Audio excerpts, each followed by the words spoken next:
Sushmita Sen, who was crowned Miss Universe at Manila in May, has since been living in Los Angeles, often playing the role of India's cultural ambassador with several heads of states all over the world. And during her brief visit to her country, she met the Prime Minister Mr. P.V. Narasimha Rao and the President Mr. Shankar Dayal Sharma.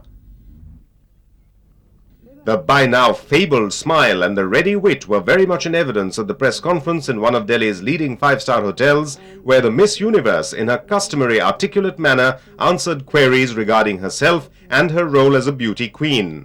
And let me assure you that a beauty queen today does a lot of work which actually influences a lot of people. For example, I'll tell you, I had this dream of an orphanage from a very young age. I wanted to do it. There was a time when I wanted this opportunity to have a stand, a position to come and speak my way of thinking and stuff. Nobody gave me an opportunity. Nobody did. It's a fact. But today everybody gives me that opportunity because I'm a beauty queen. However, it was the procession through New Delhi's diplomatic enclave that was to add the touch of fairy tales to the story of her homecoming.